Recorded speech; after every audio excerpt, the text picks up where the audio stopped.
Hello guys, aujourd'hui, nous allons découvrir l'incroyable parcours d'un homme qui est passé de jeune rêveur à l'une des plus grandes stars de la Corée du Sud. Avant de devenir l'un des acteurs et chanteurs les plus célèbres de Corée du Sud, Ren, de son vrai nom Jung Ji-Hyun, a connu une jeunesse marquée par les difficultés. Né le 25 juin 1982 à Séoul, il rêve très tôt de monter sur scène. Mais les débuts sont loin d'être faciles.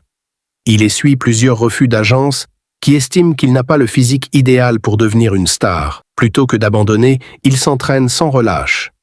Son travail finit par payer lorsqu'il rejoint l'agence du célèbre producteur Ji-Wye Park. En 2002, il débute officiellement comme chanteur sous le nom de Rain. Son style, mélange de chant, de danse et de charisme, séduit rapidement le public coréen. Quelques années plus tard, il se lance dans la comédie. En 2004, le drama Full House fait de lui une véritable star en Asie.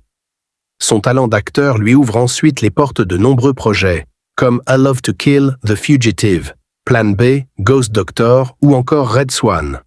En parallèle, il poursuit une carrière musicale couronnée de succès et devient l'un des premiers artistes coréens à se faire connaître à l'international. En 2026, Rain surprend une nouvelle fois ses fans en acceptant son tout premier grand rôle de méchant dans Bloodhounds saison 2.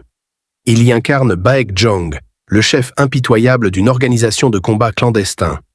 Pour ce personnage, il abandonne son image habituelle de héros et livre une interprétation beaucoup plus sombre, intense et violente. Les critiques saluent cette transformation qui montre une nouvelle facette de son talent d'acteur. Aujourd'hui, après plus de 20 ans de carrière, Rain reste une figure incontournable de la Hallyu. Chanteur, danseur, acteur et entrepreneur, il continue de se réinventer et d'inspirer de nombreux artistes de la nouvelle génération. Et toi, que penses-tu de Rain dans le rôle de Baek-jong? Préfères-tu le voir en héros ou en méchant? Dis-moi ton avis en commentaire.